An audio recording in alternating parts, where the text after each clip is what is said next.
we have been thinking, living, working with smart machines like robots. But actually, in the real world, robots are catching up to our real lives, not just in sci-fi movies or stories.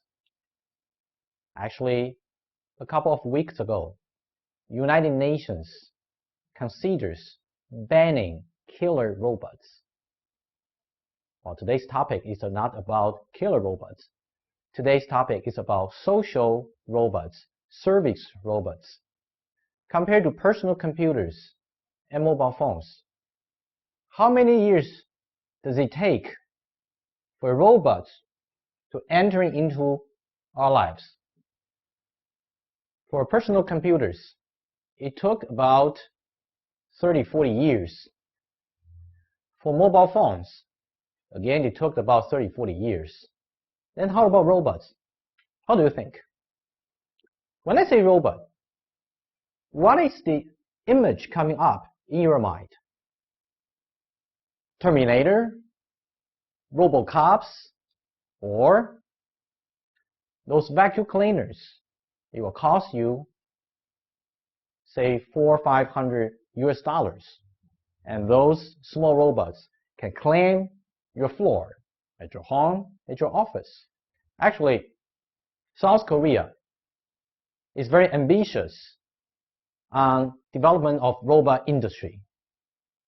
Korea has a target of having a robot in each Korean family by year 2025. About 10 years later. It's very ambitious. Probably you also remember Japanese companies are also very interested in robot technologies. How come Japanese and Koreans are so interested in robot technologies? Is there any cultural issue over there? Not just Japan and Korea. There are many countries in the world developing robot technologies, particularly social robots and service robots. In Europe, in the United States, and in Asia, also in China. When we say robot here, we're talking about some machines with a certain level of intelligence. They may not be so intelligent like human beings, but the robots with a certain level of intelligence can serve us, can help us doing something, hopefully. And these intelligent machines with certain level of mobility, again, like the vacuum cleaner robot, it can automatically clean your floor. We want robot to do something for us. For many people, cleaning the floor can be very time-consuming, can be very exhausted. So we can invent some vacuum cleaner robot to do this work for us. But people actually want the robots to do more. Back to the history of animation. We already found there are several very famous Japanese animation based on robots.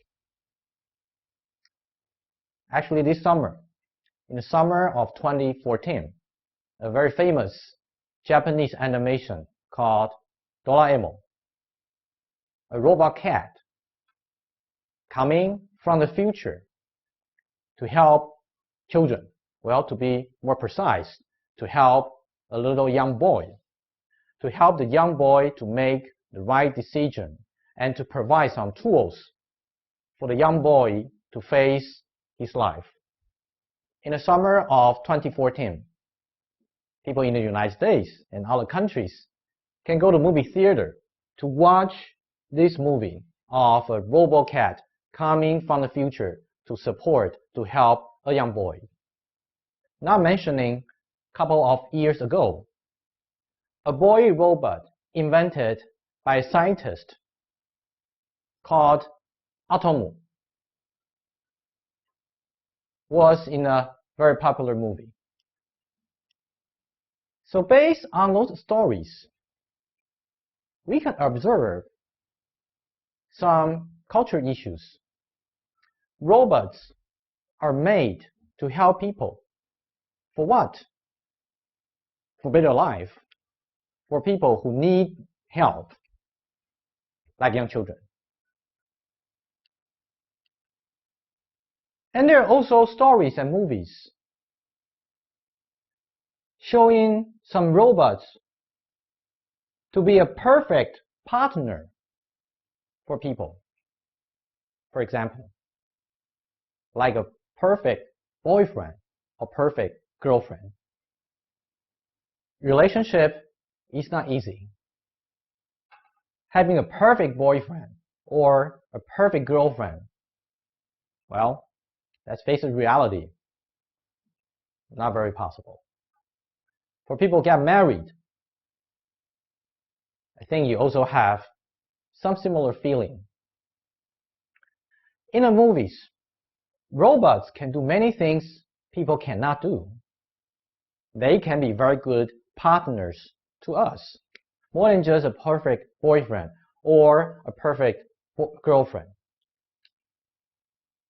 And also in movies, a very famous movie series, Transformer, telling the story, robots coming from other planets to the Earth to live or to fight with us. And the story is getting more and more popular, and we expect to see more Transformer movies. All these are showing robots are around us. And when we talked about design of robots, we cannot just design robots like human. I want to share with you the theory called Uncanny Valley. The Uncanny Valley describes how people like robots based on the robot's appearance.